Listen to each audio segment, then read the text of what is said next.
मुख्यमंत्री पुष्कर सिंह धामी ने कांग्रेस के देवभूमि में सरकार बनने पर रसोई गैस सिलेंडर की कीमत 500 रुपए के पार नहीं किए जाने के चुनावी वादे पर पलटवार किया है। उन्होंने कांग्रेस पर लोगों को गुमराह करने का वादा करने का आरोप लगाया है। सीएम धामी ने कहा है कि कांग्रेस अपने शासित राज्यों में ऐसी व्यवस्था नहीं कर पाई है। पार्टी ने लोगों को भ्रमित करने के लिए ये घोषणा पत्र में डाला है। इसका चुनाव में कोई असर नहीं होगा और भाजपा राज्य में पूर्ण बहुमत के साथ सरकार बनाएगी।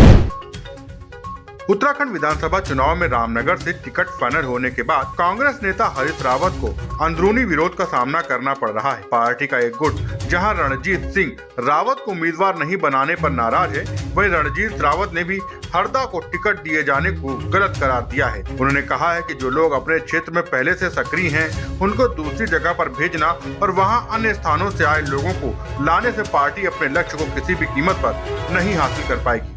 रणजीत रावत ने अपने निर्दलीय चुनाव लड़ने के सवाल पर समर्थकों से बातचीत के बाद फैसला करने की बात कही है। ऐसे में हरीश रावत की चुनावी राह और कठिन होती नजर आ रही है। उत्तराखंड के मुख्यमंत्री पद को लेकर अपने अलग अलग बयानों के कारण कांग्रेस नेता हरीश रावत सियासी निशाने पर हैं।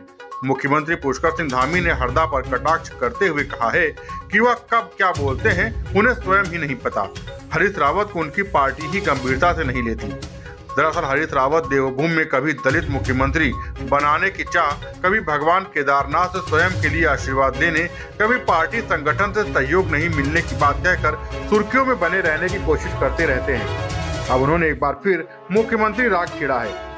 इसमें हरदा ने तमाम सर्वेक्षणों में उन्हें मुख्यमंत्री की पहली पसंद बताया है।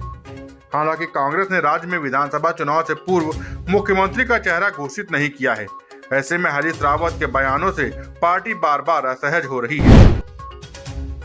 यूपी में कांग्रेस का राजनीतिक संकट खत्म होने का नाम नहीं ले रहा है। कांग्रेस महासचिव प्रियंका गांधी जिन मजबूत सिपहसालारों के सहारे 2022 की चुनावी जंग जीतने का दम भर रही हैं, वो ताश के पत्ते की तरह बिखरते नजर आ रहा है। चुनावी मझधार में कांग्रेस नेता पार्टी के हाथ को पकड़कर आगे बढ़ने की बजाय बीच राह में छोड़कर दूसरे दलों की नाव पर सवार हो रहे हैं। चुनाव के लिए स्टार प्रचारक घोषित किए गए आरपीएन सिंह ने अब पार्टी की सदस्यता से इस्तीफा देकर भाजपा का दामन थाम लिया है। सूत्रों के मुताबिक बीजेपी आरपीएन सिंह को स्वामी प्रसाद मौर्य के खिलाफ कुशीनगर की पडरौना विधानसभा सीट से उतार सकती है। आरपीएन सिंह पडरौना राजघराने से आते हैं, जिनका इलाके में काफी प्रभाव है। एक के बाद एक नेताओं के पार्टी छोड़ने से कांग्रेस नेतृत्व तो मुश्किल में है। इससे पहले रामपुर की चमरौरा विधानसभा सीट से कांग्रेस उम्मीदवार पूर्व विधायक यूसुफ अली, रामपुर जिले की स्वार टांडा विधानसभा सीट से प्रत्याशी हैदर अली खान उर्फ हमजा मियां, बरेली कैंट सीट से उम्मीदवार सुप्रिया एरन पार्टी छोड़ चुके हैं। वहीं लड़की हूं लड़ सकती हूं की पोस्टल गर्ल प्रियंका मौर्य भी भाजपा में शामिल हो चुकी हैं। बसपा सुप्रीमो मायावती 10 फरवरी को पहले चरण के मतदान से पहले 2 फरवरी को ताजनगरी आगरा में पार्टी उम्मीदवारों के पक्ष में जनसभा करेंगी। मायावती आगरा से मथुरा के साथ अलीगढ़, गौतम बुद्ध नगर तथा एटा के पार्टी के प्रत्याशियों के पक्ष में जनसभा कर अपनी पार्टी की वरीयताओं को गिनाएंगी। इसके साथ ही वह अपनी पार्टी के प्रत्याशियों के पक्ष में मतदान की अपील करेंगे।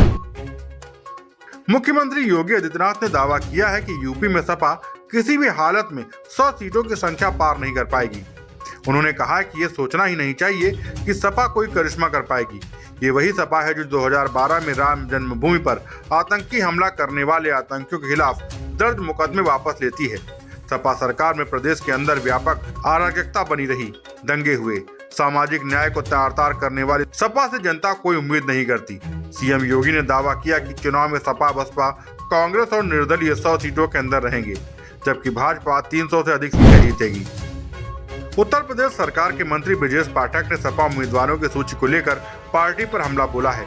पाठक ने कहा कि समाजवादी पार्टी जो सूची आई है उसमें आतंकवाद के समर्थक, माफिया, डाकू और हत्या करने वाले लोग शामिल हैं। अखिलेश यादव पूरी तरह से देश को अराजकता की आग में झोंकना चाहते हैं।